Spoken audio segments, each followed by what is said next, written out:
King of Gods. By Fast Food Restaurant, Kabanata 1483. Primal Chaos Energy. Sa Chanhae Zone, sa labas ng Burning Heaven Sea. Biz. Ang liwanag ng panaginip ay kumislap at umikot. Maya-maya, may lumabas na tao mula sa loob. Hahaha, ligtas na lumabas. Tumayo si Zhao Fang, gumaan ang buong katawan niya. Bagamat nakatanggap siya ng mahusay na pagtrato sa Divine Kingdom ng Heaven's Legacy Race, nasa teritoryo pa rin siya ng kaaway, at may iba't ibang hindi maarak na mga individual sa loob na nagpapabagabag kay Zhao Fang araw-araw. Kung hindi dahil sa kanyang personal na interes, matagal na niyang nilisan ang Divine Kingdom na iyon. Sa loob ng Divine Kingdom ng Heaven's Legacy Race, maaaring gumamit si Zhao Fang ng maraming mapagkukunan ng walang kondisyon. Dahil dito, halos lahat ng antents na nilinang niya ay umabot na sa peak ng level 9, at naging time low pa nga ang kanyang time intent. Pinalawak din niya ang kanyang pag-unawa sa kanyang space law at isulong ang kanyang cultivation sa pinakamataas na First Heaven. Nariyan din ang pakikipag-sparring niya kay Beiming Hui at personal na pagtuturo mula sa Heaven Lord. Ang lakas ni Zhao Fang ay tumalon ng malaki kumpara sa kung saan ito dati. Siyempre, habang pinapabuti ang kanyang sarili, hindi nakakalimutan ni Zhao Fang ang tungkol sa kanyang mga nasasakupan. Ang isang bahagi ng mga mapagkukunan na kanyang hiniling ay ibinigay sa kanyang mga subordinate at clone upang magamit. Sa panahong iyon, inilipat din ni Zhao Fang ang Black Destruction Dragon sa Dream Divine Kingdom, kung saan ito ay nagtagumpay na maging isang God Lord. Sa kanyang mga clone, si Zhao Kung ang may pinakamahusay na talento at gayon din ang Eye of Space-Time, kaya maayos din siyang naging God Lord. Ang ibang mga clone ay half-step God Lords pa rin. Ang lahat ng ito ay katumbas ng panganib na manatili sa teritoryo ng Heaven's Legacy Race. Malamang nagngangalit ang Heaven's Legacy Race at nasa kalagitnaan ng paghahanap sa kanya. Ito ay pinagmumulan ng malaking kal-iwan para kay Zhao Fang. Swish! Nang mag-scan siya gamit ang kanyang Divine Sense, natuklasan ni Zhao Fang na marami pang eksperto sa paligid ng Burning Heaven Sea kaysa karaniwan. Matapos lumitaw ang isang Third Heaven God Lord at isang malaking labanan ang naganap, idinagdag na ang katotohanan na ang Ancestral Artifact Fragment ay naalis, ang apoy ng ipinagbabawal na lugar na ito ay mas mahina kaysa sa dati. Ito ang eksaktong dahilan kung bakit maraming mga eksperto na hindi nang ahas na makipagsapalaran sa ipinagbabawal na lugar na ito noon ay nagsisiyasat na ngayon dito. Ang balita na ang dalawang pangunahing paksayon ay nagtipon dito upang labanan ang isang Ancestral Artifact Fragment ay matagal nang lumabas. 80% ng mga taong naggalugad sa lugar na ito ay dumating para sa Ancestral Artifact Fragment. Bukod sa mga treasure hunter na ito, mayroon ding mga eksperto mula sa Sacred Land ng Chanhae Zone. Ang mga taong ito ay nabuo sa isang malakas na pangkat na kasalukuyang naghahanap ng mga pahiwatig sa Burning Heaven Sea. Ang mga miyembro ng upper echelon ng 25-star na paksayon ay nalipol, na nagdulot ng matinding dagok sa kabuuang lakas ng Chanhae Zone. Kaya naman, ang Sacred Land ay sabik na malaman kung bakit nangyari ang lahat ng ito o kung anong uri ng makalangit na lihim ang nakatago sa ilalim ng pangyayaring ito. Swish! Naglaho ang katawan ni Zhao Fang nang pumasok siya sa kanyang Dream Divine Kingdom. Ang dating Ancient Dream Realm ay ganap niyang pinino sa isang Divine Kingdom, na tinawag niyang Dream Divine Kingdom. Sa sandaling ito, lahat ng bagay sa Divine Kingdom ay nasa ilalim ng kontrol ni Zhao Fang. Nagpunta si Zhao Fang sa kaibuturan ng Divine Kingdom. Sa pamamagitan ng core ng Divine Kingdom, maayos niyang nakontrol ang buong Divine Kingdom, naging Diyos ng mundong ito. Buzz! Buzz! Ang Heaven-Earth Yuan Qi ay mabilis na nagtipon. Gumawa si Zhao Fang ng isang independenteng dimensyon na nagtataglay ng parehong katangian ng Space-Time Robe Dimension. Bilang karagdagan, ang dimensyon ay naglalaman din ng mga katangian ng enerhiya ng Dream Origin. Nangangahulugan din ito na ang kanyang kakayahan sa realization ay nagkaroon ng hindi nasasalat na epekto sa loob ng espasyong ito. Ang paglilinang sa dimensyong ito ay mas mabuti pa ng kaunti kaysa sa paglilinang sa karaniwang Sacred Land. Swish! Pagkaupo sa loob ng dimensyong ito, naglabas si Zhao Fang ng walang timbang na tela. Space Ancestral Artifact Fragment. Bahagyang ngumiti si Zhao Fang. Naghahanda siyang pinuhin ang ancestral artifact fragment. Zhao Feng, kapag napino mo na itong space ancestral artifact fragment, maaari mong pagsamahin tayong dalawa sa iyong space-time robe. Iminungkahi ng time ancestral artifact fragment kay Zhao Feng. Ang pagsasanib ng dalawang ancestral artifact fragment sa space-time robe ay tiyak na magbibigay dito ng malaking pagtaas sa kapangyarihan. Kahit na ang isang bagay ay posible. Si Zhao Feng ay positibong natuwa. Hindi na kailangang pag-usapan ang tungkol sa kapangyarihan ng isang ancestral artifact fragment. Kung pagsasamahin ang dalawa, natural na magiging mas malakas ang resulta. Ang pagsasanib lamang ng isang time fragment sa space-time robe ay hindi gaanong magagawa, ngunit kapag nagdaragdag din sa isang space fragment, ang proseso ay magiging napaka-smooth at ang huling produkto ay napakadaling gamitin. Idinagdag ng time fragment. Okay, pagkatapos ay gawin natin ito. Agad na sinimulan ni Zhao Feng na pinuhin ang fragment ng space ancestral artifact. Dahil napino na ang isang fragment bago at kasama ang kanyang space law, kailangan lang ni Zhao Feng ng 3 buwan para pinuhin ang space fragment. Sinubukan ni Zhao Feng na isama ang dalawang ancestral artifact fragment na ito sa space-time robe. Dahil ang dalawang ancestral artifact fragment na ito ay may magkaibang katangian, mariin nilang tinanggihan ang isa't isa. Gayunpaman, ang space-time robe ay may likas na mapagparaya at maaaring hawakan ang parehong mga ancestral artifact fragment. Unti-unting nagsanib ang dalawang ancestral artifact fragment sa space-time robe. Sa sandaling ito, ang space-time robe ay nagliliyab ng nakasisilaw na pilak na liwanag, na tila na ibalik sa bagong kondisyon. Ang lahat ng pinsalang natamo nito ay agad na naayos. Siyempre, ang mga ancestral artifact fragment ay hindi tunay na pinagsama sa space-time robe, pansamantala lang silang naninirahan sa loob nito. Space-time barrier. Inactivate ni Zhao Feng ang space-time robe at ang dalawang fragment ng ancestral artifact sa loob nito. Sa isang iglap, lumabas ang hindi totoong liwanag mula sa space-time robe at binalot si Zhao Feng. Swish! Inilabas ni Zhao Feng ang isang daliri, nagpaputok ng bolt ng enerhiya ng Chaos Origin. Ang enerhiya ng Chaos Origin na ito ay lumipad papunta sa space-time barrier at agad na bumagal, ang lakas nito ay dahan-daang nawala. Sa oras na umalis ang Chaos Origin bolt sa space-time barrier, halos ganap na itong nawala. Pagkatapos ay sinubukan ni Zhao Feng ang iba pang kakayahan ng space-time robe. Ang mga resulta ay nag-iwan kay Zhao Feng na lubos na nasisiyahan. Sa buod, ang pagsasama-sama ng dalawang fragment sa loob ng space-time robe ay mahalagang magkakapatong sa kanilang mga kakayahan. Ito ay mas mahusay at mas madaling gamitin kaysa sa kung sila ay pinaghiwalay. Buzz! Buzz! Sa sandaling ito, isang kakaibang alon ng enerhiya ang nagmula sa kanyang God Altar. Ipinadala ang kanyang isip dito, natuklasan ni Zhao Feng na ang kanyang God Altar ay gumawa ng kakaibang bola ng madilim at magulong enerhiya. Habang pinipino ang ancestral artifact fragment at ginagawa ang pagsasanib, nahati ni Zhao Feng ang isang bahagi ng kanyang isip upang linangin. Primal Chaos Energy. Tuwang-tuwa si Zhao Feng. Sa pagkuha kay Zhao Feng, na-activate ni Beiming Hui ang kanyang Heaven-Mending Race bloodline at pinakawalan ang Primal Chaos Energy na ito para agawin si Zhao Feng. Para sa kadahilanang ito, si Zhao Feng ay hindi pamilyar sa enerhiya na ito. Kahit na ang Heaven-Mending Race ay nasa ika-6 na ranggo, ang enerhiya ng Primal Chaos na ito ay mas malakas kaysa sa Origin Energy ng ika-5 na ranggo na God Martial Race.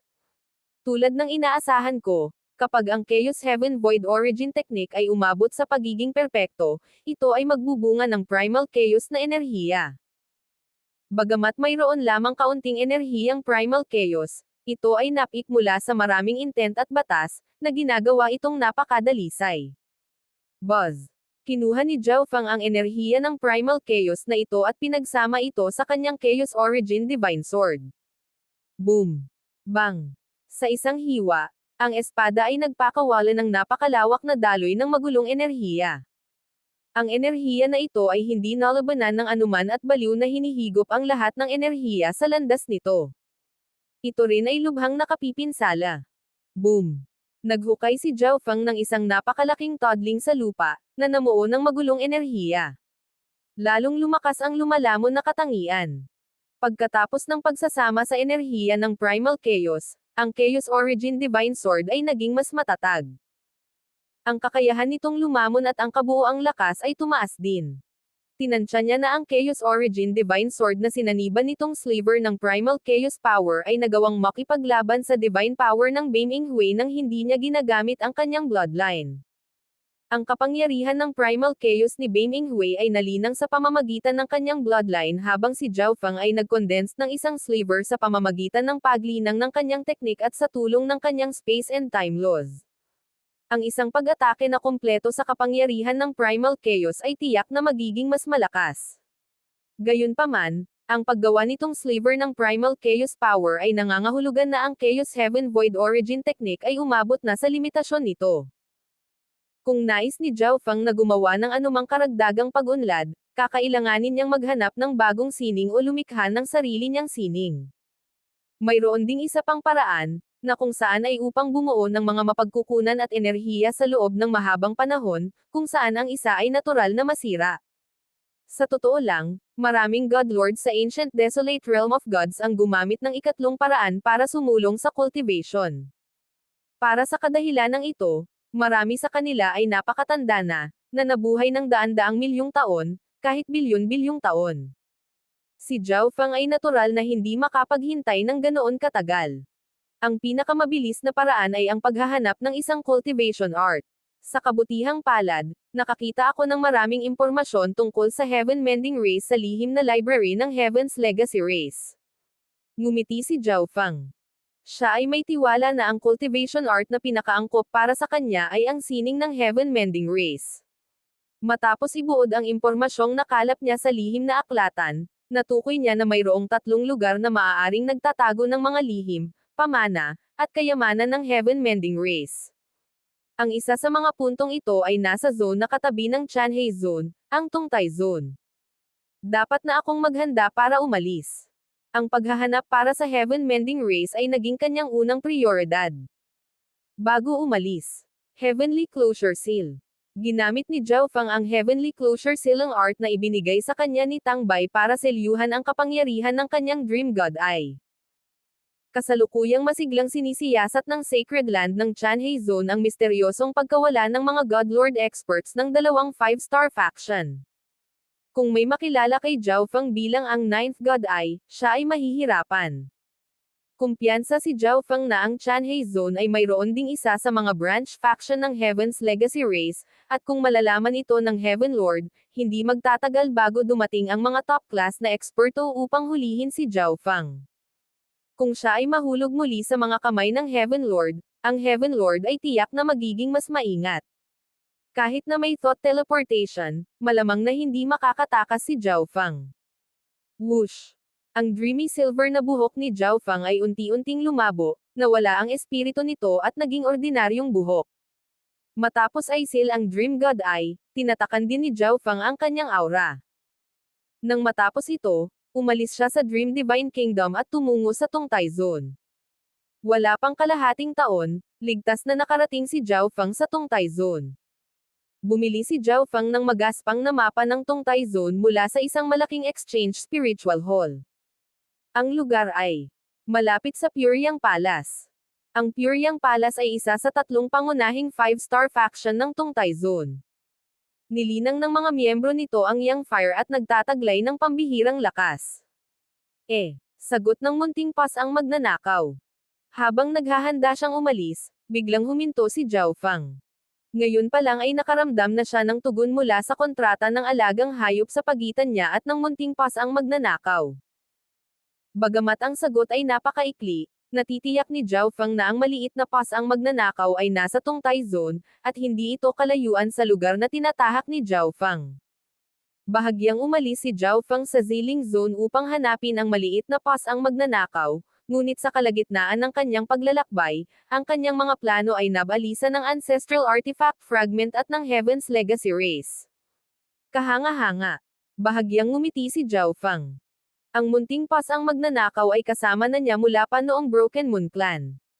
Matapos na hindi makita ang maliit na pas ang magnanakaw sa napakatagal na panahon, talagang nagsisimula ng makaligtaan si Zhao Feng.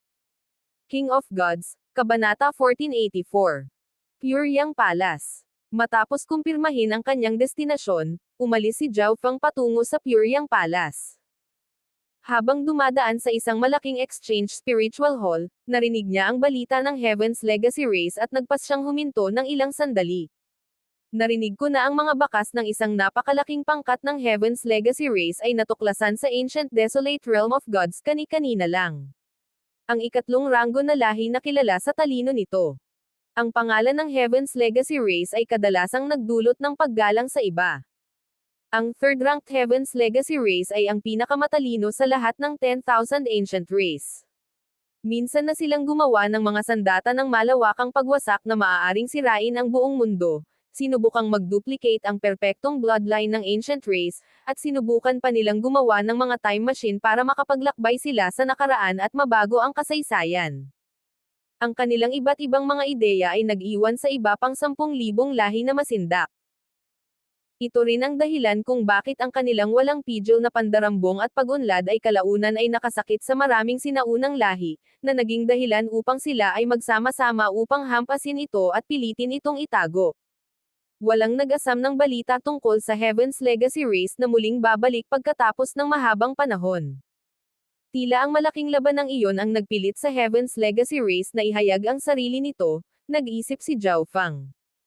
Bagamat nasa secret chamber siya noon, naramdaman niya ang matinding kaguluhan sa labas ng Divine Kingdom. Imposibleng itago ang gayong malaking kaguluhan. Gayunpaman, alam lang ng mga taong ito na lumitaw ang Heaven's Legacy Race, ngunit wala silang alam tungkol sa kung ano ang gustong gawin nito. Nabuo ni Zhao Feng ang kanyang sariling pangunawa pagkatapos na manatili doon ng ilang sandali. Sa kanyang pananaw, ang Heaven Lord ay isang sobrang ambisyosong tao, at ang Heaven's Legacy Race ay walang alinlangan na may ilang layunin na kakaunti lang ang nakakaalam. Ngunit hindi mapakali si Zhao Feng na mag-alala tungkol sa mga ganoong bagay. Kasalukuyan niyang kailangan na dagdagan ang kanyang lakas sa lalong madaling panahon upang maprotektahan niya ang kanyang sarili. Bukod sa balita sa Heaven's Legacy Race, mayroon ding balita sa Ninth God Eye. Alam lang nila na lumitaw ang Ninth God Eye, ngunit walang ibang tiyak tungkol dito. Pagkatapos makinig sa paligid, nalaman ni Zhao Feng na ang faction na umatake sa Heaven's Legacy Race noon ay ang Godzillang Sacred Land. Faction ni Tang Bai. Maaaring ito ay. Nakita ni Zhao Feng si Tang Bai na tumakas noon. Walang alinlangan na si Tang Bai ay may makabuluhang katayuan sa Sacred Land, at tiyak na sinabi niya sa Sacred Land ang tungkol sa Ninth God Eye. Sa madaling salita, inatake ng Godzillang Sacred Land ang Heaven's Legacy Race hindi para sa paghihiganti. Ang tunay nilang layunin ay marahil ang Ninth God Eye. Malamang na, pagkatapos mabaygo, pinili ng Godzillang Sacred Land na ipalaganap ang balita sa paligid. Matapos maunawaan ang lahat ng ito, umalis si Zhao Feng sa Exchange Spiritual Hall at nagpatuloy sa kanyang paglalakbay. Pagkaraan ng 10 araw, habang siya ay dumadaan sa isang malawak na lawa. Boom! Ang nanginginig sa langit na mga tunog ng labanan ay nagmula sa malayo. God Lord! Agad na tinukoy ni Zhao Feng ang mga antas ng lakas ng mga manlalaban. Ang mga labanan sa antas ng God Lord ay karaniwang isang napakabihirang pangyayari sa Ancient Desolate Realm of Gods. Binuksan ni Zhao Feng ang kanyang kaliwang mata at nakitang may tumutugis sa malayo. Ang hindi nakapagsalita kay Zhao Feng ay ang pagtugis na ito ay patungo sa kanyang direksyon. Ang tumakas ay isang matanda na may tuwid at tapat na mukha at nagninangas na pulang buhok. Siya ay isang First Heaven God Lord. Ang mga humahabol ay 2 First Heaven God Lords, na ang isa sa kanila ay isang Peak First Heaven. Ang 2 humahabol na ito ay parehong nakatago sa madilim na daloy ng enerhiya na ikinubli ang kanilang mga anyo. Sumulyap kay Zhao Feng ang tumatakas na pulang buhok na elder bago lumipad lampas sa kanya. Dahil itinatago ni Zhao Feng ang kanyang lakas, naniwala ang tumatakas na elder na masyadong mababa ang antas ng cultivation ni Zhao Feng at tuluyang hindi siya pinansin. Pagkatapos ng lahat, si Zhao Feng ay nagpakita rin ng napakabata. Ngunit ang hindi inaasahan ni Zhao Feng ay ang 2 tumutugis sa God Lords ay marahas na pinandilatan si Zhao Feng. Nakita ng batang ito. Patayin. Isa sa mga God Lord, na medyo may edad na ang boses, ay tumawag. Pagkaraan ng ilang sandali, isang napakalaking palad ng madilim na enerhiya ang umungol patungo kay Zhao Fang. Ang lawa sa ibaba ay itinapon sa kaguluhan, naglalakihang alon na humahampas at umiikot sa ibabaw nito. Si Zhao Fang ay malamig na umungol sa sama ng loob. Inipon ang kanyang Chaos Origin Divine Power, sinuntok niya. Boom! Bang! Ang tila ordinaryong suntok na ito ay nagpawi sa pag-atake ng Godlord na iyon. Ang Godlord na nagpadala ng pag-ataking iyon ay nanigas sa pagkabigla. Nagkamali kami. Ang isa pang Godlord, na may boses ng isang nasa katanghaliang gulang na lalaki, ay nagsalita. Malaking offense ang ginawa namin ngayon lang. Good sir, patawarin mo kami. Muling nagsalita ang matanda na boses. Kung pinukaw nila ang isang Godlord habang hinahabol na nila ang iba, magkakaroon sila ng tunay na problema sa kanilang mga kamay. Kaya, agad siyang humingi ng tawad kay Zhao Fang. Nang makitang humingi sila ng tawad, naghanda si Zhao Fang na umalis. Ngunit sa sandaling ito, kumislap ang mga mata ng tumatakas na pulang buhok, at lumingon siya kay Zhao Fang. Good sir, iligtas niyo po ako. Ang matandang ito ay handang mag-alok ng malaking gantimpala ng God Crystals at resources. Ang pulang buhok na matanda ay tila nagsusumamo sa kanyang tono. Nasugatan na siya, at malaki ang posibilidad na mamatay siya habang tinutugis ng dalawang Godlord na ito. Walang sinabi si Zhao Fang at naghanda na umalis. Ang mga God Crystals at mga mapagkukunan na inaalok ng isang ordinaryong First Heaven Godlord ay walang interes sa kanya. Bukod dito, ito ay isang bagay sa pagitan ng iba pang mga Godlords, kaya talagang wala siyang pakialam. Maraming salamat. Good sir, mangyaring maglakbay ng ligtas. Ngumiti ang dalawang tao sa itim na daloy ng enerhiya. Itigil ang pagtutol at ibigay ang iyong sarili. Sigaw ng isa sa mga lalaki. Swish! Swish! Swish! Isang sibat ang lumitaw sa kanyang kamay, ang dulo nito ay nagpapaputok ng hindi mabilang na mga bolts ng enerhiya na napakasiksik na hindi na nila maiiwasan. Good sir, pakiusap. Mangreyang iligtas mo ako at ang Puryang Palace ay walang alinlangan na saganang gagantimpalaan ka bilang pasasalamat. Ang pulang buhok na elder ay nasa matinding panganib, at muli siyang nagsumamo para sa tulong ni Zhao Fang. Puryang Palace. Ang mga mata ni Zhao Fang ay kumislap, ang kanyang ekspresyon ay bahagyang kumikibot. Pinaplano niyang pumunta sa Puryang Palace para tingnan ang ilang bagay.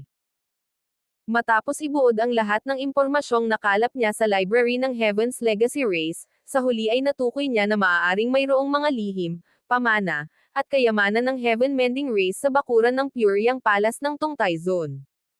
Mayroong ilang mga sikreto na tiyak na hindi sasabihin sa kanya ng Puryang Palace, ngunit kung ililigtas niya ang isang Godlord of Puryang Palace, ang paksayo na ito ay tiyak na susubukan ang lahat para tulungan siya. Biglang lumingon si Zhao Fang at tumingin sa matanda na may pulang buhok. Good sir, huwag niyo pong pansinin ang bagay na ito. Kapag natapos na namin siya, handa kaming ibigay sa iyo ang kalahati ng kung ano ang nasa interspatial na dimensyon niya. Nakita ng dalawang humahabol si Zhao Fang na tumalikod at alam nilang magbabalik ang sitwasyon, kaya agad nilang sinubukang suhulan siya para tumingin sa ibang direksyon. Si Zhao Fang ay mukhang bata pa at isa siyang First Heaven. Kung sumama siya sa matanda na may pulang buhok, hindi pa rin sila magkatugma. Gayunpaman, hindi rin gaanong magagawa ng mga humahabol sa dalawang Godlord na nagtutulungan. Ang pag-aalay ng kalahati ng kayamanan ng Godlord ay hindi kapani-pani walang mapagbigay. Pagkatapos ng lahat, hindi sinasadyang dumating si Zhao Fang sa sitwasyong ito. Good sir, ang Puryang Palace ay isang 5-star faction. Maaari kitang imbitahan na maging panauhin ng ating Puryang Palace, kung saan matatanggap mo ang anumang kailangan mo. Nakakita ng pagkakataon ang pulang buhok na matanda at agad na pinaganda ang kanyang alok. Si Zhao Fang ang tanging pag-asa niyang mabuhay sa oras na ito. Kayong dalawa, umalis na kayo dito. Tumahol si Zhao Fang ang dalawang Godlord na iyon sa madilim na daloy ng enerhiya. Napagpasyahan niyang iligtas ang matanda. Ano? Ang dalawang humahabol ay medyo namangha.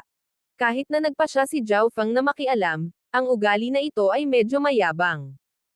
Ang isang taong napakabata ay maaari lamang maging First Heaven, at hindi siya makakalaban sa kanilang dalawa, kahit na magtrabaho siya kasama ang nasugatan na nakatatandang pulang buhok. Mukhang kailangan kong gumamit ng dahas. Malamig na bumantong hininga si Zhao Feng at nagpadala ng surge ng Chaos Origin Divine Power. Nagdilim ang mundo habang ang lahat ng enerhiya sa nakapalibot na lugar ay nagtatagpo kay Zhao Feng. Nagulat ang dalawang humahabol at naramdamang may masamang mangyayari. Sa sandaling ito, sumuntok si Zhao Feng, at kaagad na isang napakalaking kamao na gawa sa dark energy ang sumakit patungo sa mag-asawa. Napakalakas. Nang harapin ng dalawa ang pag-atake ni Zhao Feng, napagtanto lamang ng dalawa kung gaano kalakas si Zhao Feng. Panay ang divine power sa kamao na ito ang nagpang-inag sa kanilang dalawa sa takot. Umatras. Agad na nagdesisyon ang mag-asawa. Pagkatapos ng lahat, nang magpasya si Zhao Feng na makialam, nabigo na sila, lalo pa ang katotohanang napakalakas ni Zhao Feng. Boom! Bang! Nagtulungan silang dalawa para maglagay ng depensa na halos hindi napigilan ang pag-atake ni Zhao Feng. Pagkatapos noon ay mabilis na tumakas ang dalawa. Nalaglag ang panga ng pulang buhok na matanda, at ilang sandali pa ay napawi niya ang kanyang pagkagulat. Maraming salamat, mabuting Ginoo, sa pagligtas sa aking buhay. Ang pulang buhok na elder ay time na tumingin kay Zhao Feng. Dati na niyang pinagdudahan ang lakas ni Zhao Feng, ngunit pagkatapos ay personal niyang nasaksihan na tinatakot ni Zhao Feng ang kanyang dalawang humahabol. Ang isang kabataang may ganoong lakas ay kailangang mapabilang sa ilang sacred land. Hindi mo ba ako inimbitahan sa Pure Yang Palace bilang bisita? Balak kong bisitahin ang lugar na iyon. Ngumiti si Zhao Feng. Dahil nagpaplano na si Good Sir na bumisita, natural na sasalubungin ka ng Pure Yang Palace. Medyo nagulat ang pulang buhok, ngunit natutuwa pa rin siyang dalhin siya. Sa pagpunta doon, nalaman ni Zhao Feng na ang pulang buhok na elder na ito ay tinatawag na Ao Hongguang, at siya ay isang elder ng Pure Yang Palace. Habang nasa isang ekskursyon sa labas, siya ay tinambangan, at habang tumatakas, nasagasaan niya si Zhao Feng. Tungkol sa kanyang sariling pagkakakilanlan, binigyan ni Zhao Feng ang pangalang Zhao Wang, at sinabi rin niya na siya ay isang God Lord ng Life Sacred Land. Mababawasan nito ang hinala ng matanda sa kanya. Ang Life Sacred Land ay hindi kapani-pani walang malayo, at ang isang Sacred Land ay magkakaroon ng maraming God Lords. Papalapit ng papalapit ang tugon ng munting pas ang magnanakaw. Naramdaman ni Zhao Feng sa pamamagitan ng kontrata ng alagang hayop na nasa malapit ang maliit na pas ang magnanakaw. Habang sila ay nagpatuloy, napagtanto ni Zhao Feng na ang maliit na pas ang magnanakaw ay nasa paligid ng Pure Yang Palace. Ang maliit na pas ang magnanakaw ay may mga kakayahan sa panghuhula, kaya marahil ay alam na nito na si Zhao Feng ay patungo sa Pure Yang Palace at nagpasya na hintayin siya doon. Pagdating niya sa Pure Yang Palace, naging sigurado si Zhao Feng sa puntong ito. Ang Pure Yang Palace ay itinayo sa ibabaw ng matayog na hanay ng mga bundok. Ang mga gusali nito ay ginto at pula, lahat ng mga ito ay naglalabas ng matinding init. Sa loob ng Pure Yang Palace, sa gitnang bulwagan, ang lahat ng mga miyembro ng upper echelon ay nagtipon. Ang purong Yang Palace Master ay isang matangkad at payat na elder na may pulang damit, isang second heaven na may malakas na aura. Mayroon ding isa pang God Lord sa tabi niya, isang nasa katanghaliang gulang na lalaki sa first heaven. Dapat talaga tayong magpasalamat kay Good Sir sa iyong mga pagsisikap. Ilang beses nang nagpahayag ng pasasalamat ang Pure Yang Palace Master. Ang Pure Yang Palace ay mayroong 3 God Lords sa kabuuan. Sa pamamagitan ng pagliligtas sa buhay ng isang God Lord, masasabing binago ni Zhao Feng ang kapalaran ng Pure Yang Palace. Good Sir, kung mayroon kang anumang kahilingan, mangyaring sabihin ito. Gagawin ng Pure Yang Palace ang lahat para matupad ito. Ipinahayag ng Pure Yang Palace Master. Sa kanyang pananaw, dahil nailigtas ni Zhao Feng ang buhay ni Ao Hongguang at nagpaplanong personal na bisitahin ang Pure Yang Palace, walang alinlangan na mayroon siyang lihim na motibo.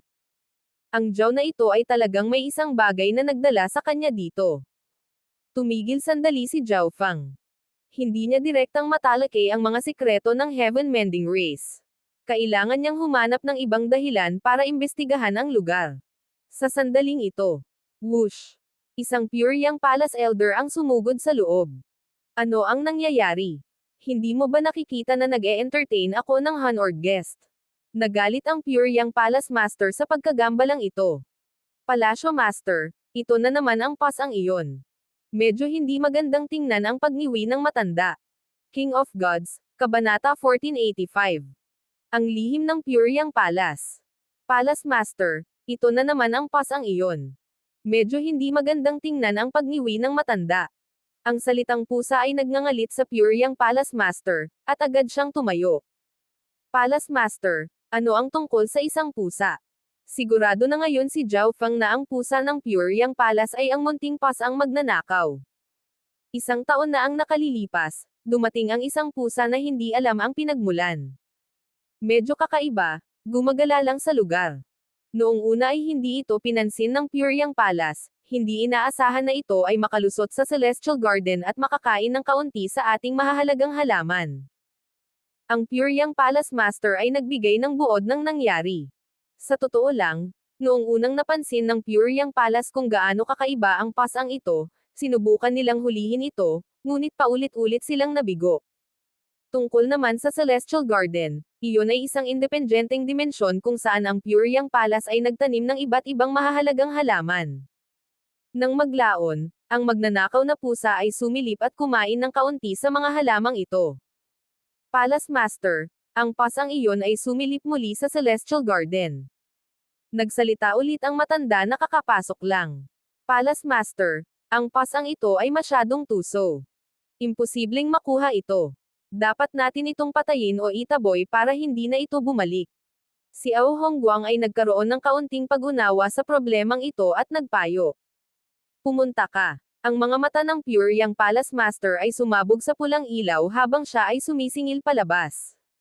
Hindi nagtagal ay dumating ang grupo sa Celestial Garden. Ito ay isang kahanga-hangang lupain na puno ng yuan qi, at maraming hindi mabibili na halamang gamot at halaman ang itinanam dito. Sa sandaling ang mga Godlord at Ancient Gods ay pumasok sa hardin at ipinadala ang kanilang divine senses, hindi nagtagal ay nakita nila ang isang kulay pilak na kulay abo na pusa na yamakap sa isang pulang malakristal na prutas at kumukuha ng malalaking kagat mula dito. Maliit na pas ang magnanakaw. Bahagyang ngumiti si Zhao Feng. Ang pas ang tumulong sa sarili sa mga masasarap na pagkain ng Celestial Garden ay walang iba kundi ang munting pas ang magnanakaw. Ang maliit na pas ang magnanakaw ay lumaki ng kaunti. Matapos mahiwalay kay Zhao Feng, malamang na nagdala ito ng kapahamakan sa ilang tao. Iyan ay ang Heaven Fire True Yang Fruit. Isang prutas lamang ang mahinog kada 1,000,000 taon. Nakita ng Pure Yang Palace Master ang prutas sa mga kamay ng pusa at napadpad sa lupa sa galit. Whoosh! Sinubukan ng 3 Godlord na palibutan ang magnanakaw na pusa mula sa 3 panig. Ngunit ang 3 Godlords ay napansin ng munting pas ang magnanakaw bago pa man sila makalapit. Nilunok nito ang natitirang prutas at tumakas sa malayo bilang isang pilak na bahid ng liwanag. Pagkatapos nito, tumangging sumuko ang 3 Godlords. Bagamat ang maliit na pas ang magnanakaw ay mas mabilis kaysa sa 3 Godlords, kung magtatagpo sila dito mula sa maraming direksyon, at dahil hindi ganoon kalaki ang dimensyong ito, hindi sila maiiwasan ng munting pas ang magnanakaw. Ngunit sa isang direktang labanan, ang maliit na pas ang magnanakaw ay hindi natakot kahit sa isang First Heaven Godlord. Buzz! Buzz! Ang maliit na pas ang magnanakaw ay nagpalawak ng kanyang mga kuko. Ang mga mahiwagang karakter ay nagsimulang dumaloy sa kanila, at ang puting hamog na nagyelo ay dahan-daang nagsimulang kumulo. Ang munting pas ang magnanakaw ay biglang sumulpat sa tabi ni Ao Hongguang at humampes ng mga kuko nito. Ingat! Iyan ang kapangyarihan ng Ice Deep Race. Nagbabala ang Pure Yang Palace Master. Sandali silang nakipagsagupaan sa magnanakaw na pusa noon at nagkaroon ng kaunting pag-unawa sa mga kakayahan nito. Malamig na bumantong hininga si Ao Hongguang, at ang kanyang buong katawan ay sumabog ng mabangis na pulang apoy habang siya ay sumuntok. Boom! Hiss! Sa sagupaang ito, talagang mas malakas ang kapangyarihan ng Ice Deep Race ng maliit na magnanakaw na pusa. Ang napakalamig na enerhiyang iyon ay patuloy na umaatake sa Yang Fire, kahit na direktang nagyayelo ang ilan sa mga ito. Ngunit sa sandaling ito, ang 2 pang Godlords ay lumapit sa maliit na pas ang magnanakaw. Swish. Nag-iwan ng blur ang maliit na pass ang magnanakaw habang ito ay nawala. Nako, nasugatan ka, kung hindi, baka matagal mo pang napagabala ang magnanakaw na pass ang iyon. Bumantong hininga ang Puryang Palace Master. Kababalik lang ni Ao Hongguang at hindi pa nakaka-recover sa kanyang mga pinsala. Junior brother, mukhang nasugatan ka rin. Bumaling si Ao Hongguang sa nasa katanghaliang gulang na lalaki, na siyang ikatlong God Lord ng Puryang Palace. May mga bagay na hindi mo alam. Hindi nagtagal, tinambangan din ako. Buti na lang at napansin ko noon pa, kaya nakatakas ako kasama ang buhay niya. Naiinis na dumura ang nasa katanghaliang gulang na lalaki.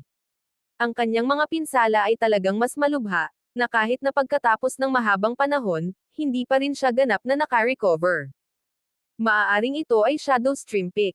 Sa isip-isip ni Ao Hongguang. Ang Shadow Stream Peak ay isa ring 5-star faction ng Tongtai Zone, at hindi pa ito naging maayos sa Puryang Palace. Patayin mo. Galit na ungol ng Puryang Palace Master. Ang iba pang dalawang Godlords ng Puryang Palace ay tinambangan, na kung saan ay iniwan na ang Puryang Palace Master na nagngangalit. At ngayon, sinusubok ng magnanakaw na pass ang ito ang limitasyon ng kanyang pasensya. Sa sandaling ito, ang Puryang Palace Master ay ganap na sumuko sa paghuli sa magnanakaw na pusa at nagpasya na patayin na lang ito. Swish. Kinasuhan mismo ng tatlong Godlords ang magnanakaw na pusa. Mo. Tumingin ang munting pass ang magnanakaw sa tatlong Godlords at saka gumawa ng malaswang kilos. Lalo nitong ikinagalit ang tatlong Godlord ng Puryang Palace. Swish. Ang munting pass ang magnanakaw ay naglaho sa isang bahid ng liwanag. Paano biglang bumilis ang magnanakaw na pass ang ito? Nagulat ang Puryang Palace Master. Ang magnanakaw na pusa ay naging mas mabilis kaysa dati. Matapos itong habulin ng kalahating araw, nagawa lang ng tatlong Godlord na makipagsabayan sa pusa, ngunit nabigo silang masugatan ito. Ang Celestial Garden naman ay nawasak. Siyempre, ginawa ng tatlong Godlords ang lahat ng kanilang makakaya upang mabawasan ang pinsalang ito, ngunit ang maliit na pass ang magnanakaw ay sadyang tumakas sa lupa, na iniwan silang walang ibang pagpipilian. Lahat, bakit hindi mo ako hayaang harapin itong magnanakaw na pusa?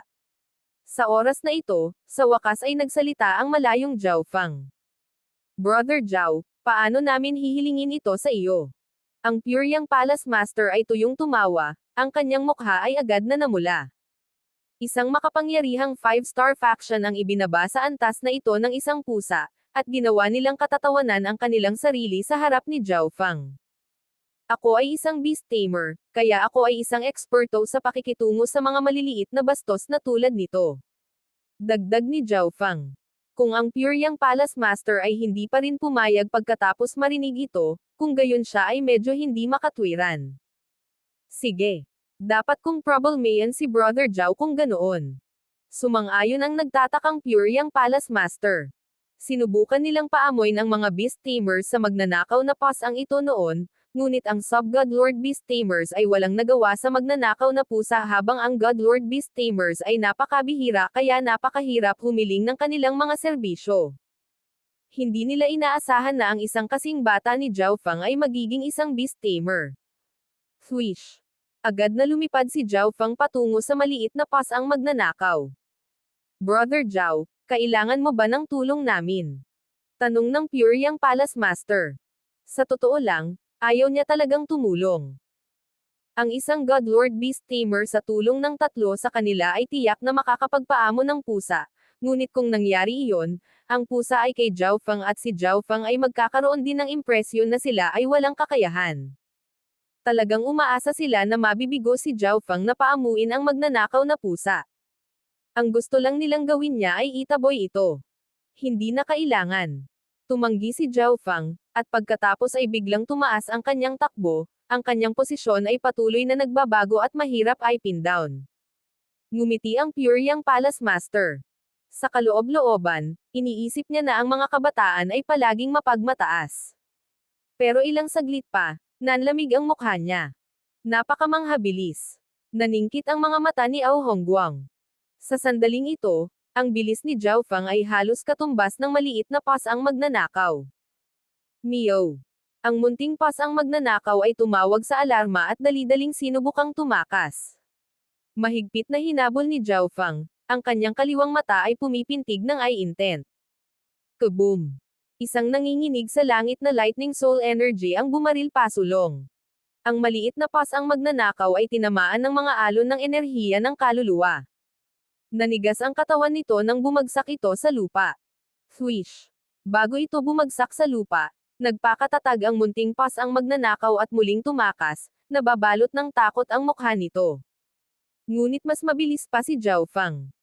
Muli niyang nilapitan ang magnanakaw na pusa. Ang kaliwang mata ay naglabas ng enerhiya ng illusion daw na bomb alot sa pusa. Ang tatlong Godlord ay tumingin sa gulat, hindi makapagsalita. Buzz! Ang illusion energy na inilabas ni Zhao Fang ay bomb alot sa kaluluwa ng maliit na magnanakaw na pusa, na unti-unting dinadala ito sa ilalim ng kanyang kontrol. Lumapit si Zhao Fang sa maliit na pas ang magnanakaw at ibinuhos ang kanyang soul intent sa katawan nito. Siyempre, ang lahat ng ito ay isang dula lamang na ginagawa nila at ng munting pas ang magnanakaw. Upang mapaniwala ang ibang mga Godlord na ito ay totoo, pinahirapan niya ng kaunti ang maliit na pas ang magnanakaw. Pagkaraan ng ilang sandali, iminulat ng maliit na pas ang magnanakaw ang kanyang mga mata, na tila mas masunurin habang nakaupo ito sa gilid ni Zhao Fang. Tulad ng inaasahan sa isang beast tamer. Palagi silang may paraan ng pakikitungo sa gayong pambihira at mahahalagang hayop. Tuyong umubo ang Pure Yang Palace Master bago humagalpak ng tawa. Talagang may pambihirang kakayahan si Brother Zhao sa pagpapaamo ng hayop. Hindi napigilan ni Ao Hongguang na mapabuntong hininga sa pagtataka. Walang marahas na kalikasan ang pasang ito, kaya hindi naging mahirap ang pagpapaamo nito. Ngumiti si Zhao Fang at nagpaliwanag. Meow! Ang maliit na pas ang magnanakaw ay tumalon sa balikat ni Zhao Fang at gumawa ng isang tusong ngiti. Brother Zhao, nakatulong ka sa Pure Yang Palace na malutas ang isa pang problema. Sa anong dahilan pumunta si Brother Zhao sa lugar na ito? Gagawin ng Pure Yang Palace ang lahat para makatulong. Ipinahayag ng Pure Yang Palace Master. Si Zhao Fang ay 2 beses na naglingkod para sa Pure Yang Palace, at siya ay isang Godlord ng Life Sacred Land. Kaya, nagplano ang Pure Yang Palace na bumuo ng isang magandang relasyon kay Zhao Fang sa pamamagitan ng pagtupad sa anumang kahilingan na gusto niya. Naparito ako para imbestigahan ang ilang bagay. Para sa mga eksaktong detalye, mangyaring patawarin mo ako, dahil hindi ako komportable na pag-usapan ang mga ito. Mapakahiwagang sabi ni Zhao Fang. Ang mga miyembro ng Pure Yang Palace ay tumango. Kinuha si Zhao Fang na nasa gitna ng ilang lihim na misyon para sa Life Sacred Land. Umalis ang grupo sa Celestial Garden. Agad na sinabi ng Pure Yang Palace Master sa iba na ilihim ang bagay na ito ngayon.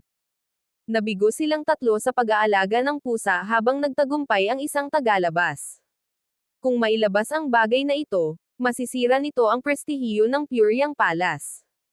Sa pag-alis sa Celestial Garden, naramdaman ni Zhao Fang ang enerhiya ng Primal Chaos sa kanyang God Altar na hindi maipaliwanag na nanginginig. Nagulat si Zhao Fang at tumigil sandali. Parang ang sikreto ng Heaven Mending Race talaga ay nasa paligid ng Pure Yang Palace. Inis kanya ang lugar, ang kanyang tingin sa huli ay huminto sa isang madilim na rehiyon sa tapat niya. Sa kanyang Divine Sense at sa kanyang Space Law, natuklasan ni Zhao Fang na may nakatago sa loob. Palace Master, ano ang nasa unahan? Tanong ni Zhao Fang. Oh, iyon ang isa sa maraming training ground ng Pure Yang Palace. Ito ay para sa mga disipulo sa ilalim ng antas ng Ancient God, at ito ay nagbubukas minsan sa bawat 100 taon. Ang Pure Yang Palace Master ay medyo nalilito kung bakit magtatanong ng ganoon si Zhao Fang, ngunit sumagot pa rin siya ng totoo. Pagkatapos, hiniling ni Zhao Fang na pumasok sa library ng Pure Yang Palace para mangalap ng ilang impormasyon.